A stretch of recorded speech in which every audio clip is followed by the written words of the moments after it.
ഒരു വയറുവേദനയുമായി കടന്നു വന്ന ഒരു പെൺകുട്ടി അതിദാരുണമായി ഇന്ന് മെഡിക്കൽ കോളേജിൽ മരിക്കേണ്ടി വരുന്ന ഒരു സാഹചര്യം. പ്രിയപ്പെട്ടവരെ, എന്തിനാണ് ഇങ്ങനെ ഒരു ആതുര സംവിധാനം ഇവിടെ നിലനിൽക്കുന്നതെന്ന് ഇവിടുത്തെ ജനങ്ങളുടെ മുന്നിൽ ഞങ്ങൾ ഒരു ചോദ്യചിഹ്നം വയ്ക്കുകയാണ്.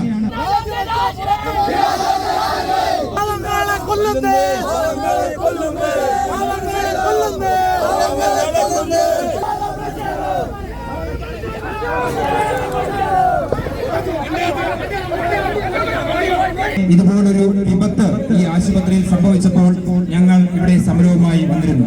ഞങ്ങൾ വീണ്ടും ഓർമ്മിപ്പിക്കുന്നു, ഈ ആശുപത്രി സർക്കാർ ഒരു റഫറൻസ് ആശുപത്രിയായിട്ടല്ല നിലനിർത്തേണ്ടത്.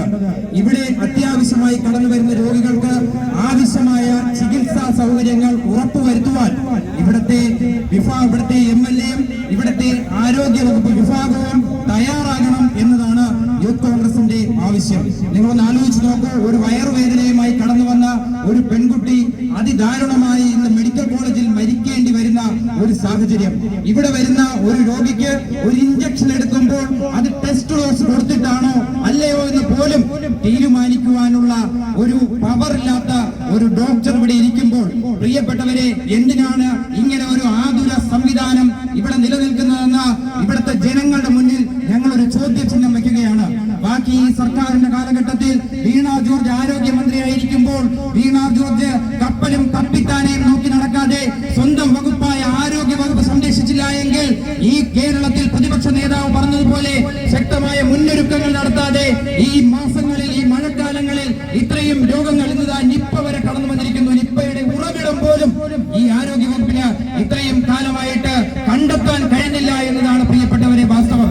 നമ്മുടെ മനുഷ്യരായ നമ്മളെ കൊല്ലുവാനല്ല നിങ്ങളുടെ മുന്നിലേക്ക് ഞങ്ങൾ വിശ്വാസത്തോടെ കടന്നു വരുന്നത്, ഞങ്ങളുടെ രോഗം കണ്ടുപിടിച്ച് ഞങ്ങളെ സംരക്ഷിക്കുവാനും അത് മാറ്റുവാനും.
CPM-ന്റെ പാർട്ടി ഓഫീസോ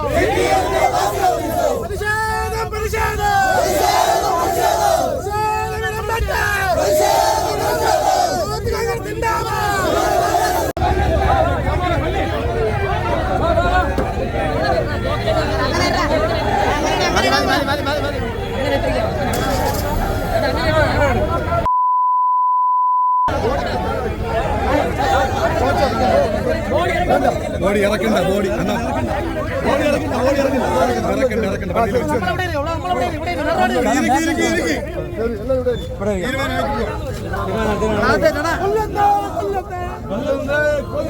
പാവങ്ങളെ കൊല്ലുന്നേ,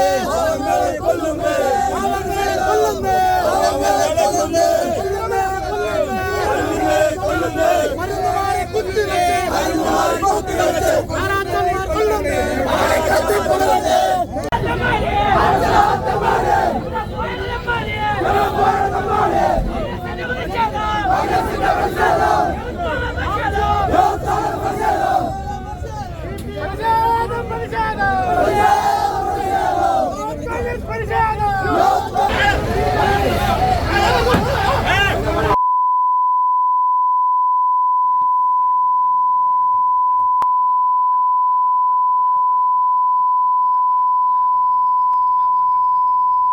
വേണമെന്ന് ചെയ്ത് ഇറക്കരുത്, ഇറക്കണ്ട.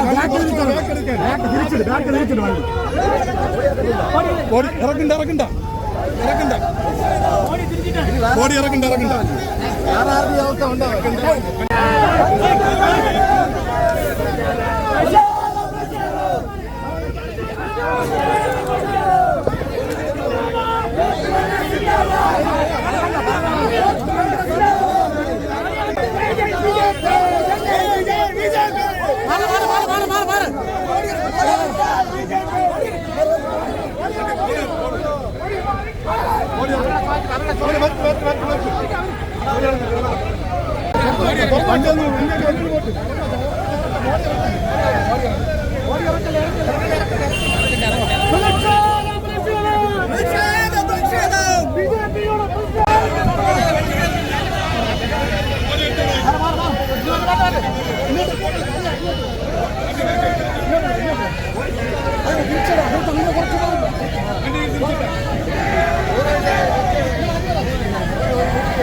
തെളിവ് തന്നെ ഹോസ്പിറ്റലാണ്.